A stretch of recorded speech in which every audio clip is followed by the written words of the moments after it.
আসসালামু আলাইকুম বন্ধুরা। আমি আজকে আপনাদেরকে যে বিষয়টা নিয়ে আলোচনা করব সেটা হলো জন্মবিরতিকরণ পিল কারা খেতে পারবে না সে সম্বন্ধে। তো প্রত্যেকটা প্রাপ্তবয়স্ক ছেলে এবং মেয়ে, এছাড়া নারী পুরুষ উভয়ের জানা উচিত কোন অবস্থায় জন্মবিরতিকরণ পিল খাওয়া যাবে না সে সম্বন্ধে। কেননা বাংলাদেশে অত্যন্ত জনপ্রিয় এই পিলগুলো, কারণ প্রত্যেকটা মহিলারাই আসলে কোনো না কোনো সময় এই ওষুধগুলো খেয়ে থাকে। জন্মবৃদ্ধিকরণ পিল বিশেষ করে যারা নবদম্পতি আছে তারা বেশি খেয়ে থাকে।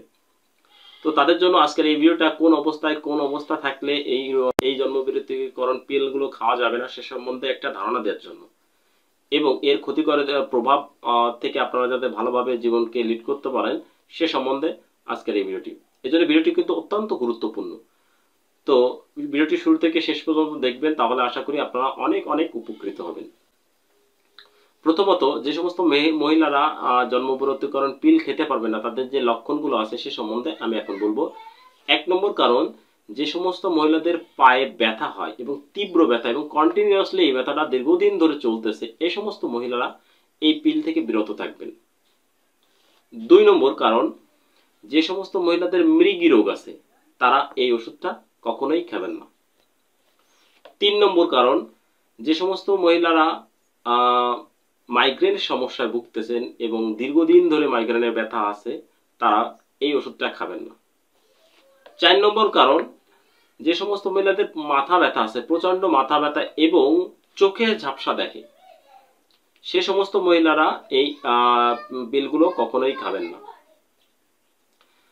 5 নম্বর কারণ, সেটা হলো যে সমস্ত মহিলাদের স্তন ক্যান্সার বা জরায়ু ক্যান্সার আছে বা স্তন বা জরায়ু ক্যান্সারের ঝুঁকিতে আছে, এই সমস্ত মহিলারাও কখনো এই পিলগুলো খাবেন না।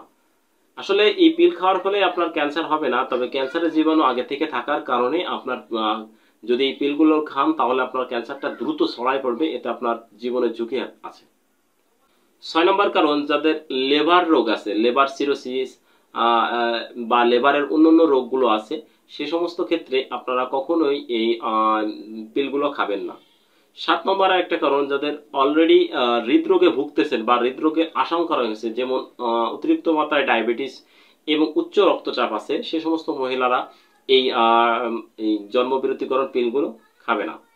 7 নম্বর একটা কারণ, যে সমস্ত মহিলাদের মূত্রতন্ত্রের সমস্যা আছে বা পা ফোলা বা মূত্রতন্ত্রের যে কোনো সংক্রমণ রোগ আছে, সেক্ষেত্রে আপনারা এই জন্মবিরতিকরণ পিল খাবে না।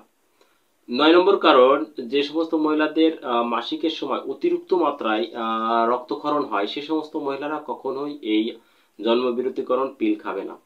এবং লাস্ট এবং 10 নম্বর কারণটা হলো, যে সমস্ত মহিলাদের স্ট্রোকের ঝুঁকি আছে বা স্ট্রোক হওয়ার সম্ভাবনা আছে, স্ট্রোকের লক্ষণগুলো দেখা যায়, সেসব ক্ষেত্রে এই মহিলারা এই জন্মবিরতিকরণ পিলগুলো খাবে না। তো আশা করি এই 10টি কারণ আপনারা অবশ্যই মনে রাখবেন এবং মনে রেখে এই অনুযায়ী পদক্ষেপ নেবেন। সো ভিডিওটি ভালো লাগলে অবশ্যই লাইক করবেন, কমেন্ট করবেন এবং চ্যানেলটিকে সাবস্ক্রাইব করতে ভুলবেন না। So thanks for watching. দেখা হবে অন্য কোনো ভিডিওতে।